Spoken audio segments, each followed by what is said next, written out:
વર્ષની માસૂમ નોંધારી બની ગઈ છે અને કોઈ સહારો નથી રહ્યો। મા બાપ ભાઈ બહેન બધા જ આ બ્લાસ્ટનો ભોગ બની ગયા છે અને આવા તો કેટલાય પરિવારો છે। એક બાપ છે કે જેણે આખો પરિવાર પોતાના સંતાનો દીકરો દીકરી પત્ની બધાને ખોઈ દીધા છે અને હવે એના માટે જિંદગીનો કોઈ મતલબ કોઈ અર્થ જ નથી રહ્યો અને એની આંખોની ભીની થયેલી એ પાપણો કહી રહી છે કે એના મન પર શું વીતી રહી છે ને આવા કેટલાય પરિવારો છે। આક્રંદ એવો છે કે સાંભળી ના શકાય જોઈ ન શકાય પણ આવો જ આક્રંદ જોવા માટે આપણે તો ટેવાયેલા છીએ ને, કારણ કે મોરબીના તૂટેલા પુલ પછી આવો આક્રંદ જોયો છે, હરણીની ડૂબેલી બોટ પછી આવો આક્રંદ જોયો છે, રાજકોટના સળગેલા એ ટીઆરપી ગેમ ઝોન પછી પણ આવો જ આક્રંદ જોયો છે અને ડીસામાં બ્લાસ્ટ થયેલા આ ગોડાઉન ફેક્ટરી પછી પણ આ જ આક્રંદ જોવા મળી રહ્યો છે। એ જ ન્યાયની માંગ ઉઠી રહી છે, એ જ વાતો થઈ રહી છે કે ન્યાય અપાવવામાં આવશે, કોઈ ચમરબંધીને છોડવામાં નહીં આવે, પણ પછી શું થાય છે એ આપણે બધા જ સારી રીતે જાણતા આવ્યા છીએ। दूसरे भाई का लड़का था वो भी खत्म हो गया।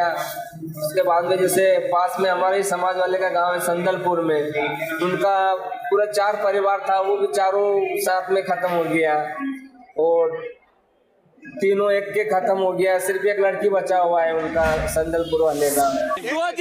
2 दिन हुए बाबूजी, यहाँ की जगह आया कि 2 दिन हुए, बस 2 दिन में ये कांड हो गया बाबूजी हमारा। कौन था मेरे 3 ही लड़के थे, अजय विजय और मेरी मिसेज, 4 ही खत्म हो गए बाबूजी। 12 बजे मेरे पास में फिर फोन आ गया कि सब खत्म हो गया और जो ठेकेदारनी थी उसकी की लड़की ने फोन लगाया मेरे को, हमारे को पता नहीं था।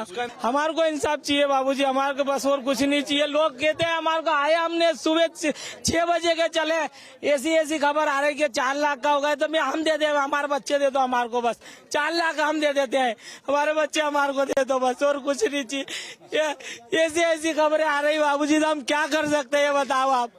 हम तो कुछ भी नहीं रहा, हमारा तो पूरा दुनिया लूट गई ना, हम क्या कर सकते हैं आप बताओ।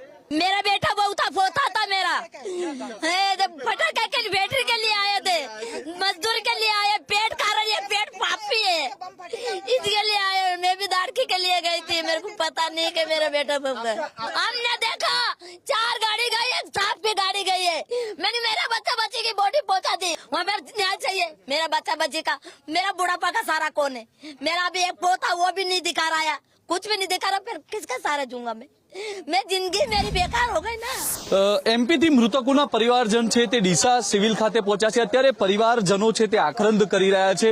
અત્યારે જે પરિવારો છે તે પરિવારો અત્યારે ડીસા સિવિલ હોસ્પિટલ ખાતે પહોંચ્યા છે અને પોલીસ છે તે આ પરિવારો સાથે વાતચીત કરી રહી છે।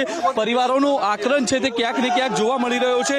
આ લોકોના જે પરિવારજનો છે ત્યાં ડીસાની જે ફટાકડાની ફેક્ટરી હતી અને આ ફેક્ટરીની અંદર તેઓ જીવતા હોમાયા છે। મધ્યપ્રદેશની પોલીસ અને બનાસકાંઠાની પોલીસ ત્યાં પરિવારોને સમજાવવાનો પ્રયાસ કરી રહી છે। જે પ્રકારે આપ દ્રશ્યોમાં જોઈ રહ્યા છો, પરિવારોનો આક્રંદ, પોતાના સ્વજનો ગુમાવ્યા છે અને તેમનો જે આક્રંદ છે તે અહીંયા જોવા મળી રહ્યો છે। પરિવારજનોની માંગ છે કે તેમને ન્યાય મળવો જોઈએ। અત્યારે આ પરિવારો છે તે ડીસા સિવિલ ખાતે પહોંચ્યા છે અને તેમનો આક્રંદ જોઈ શકાય છે।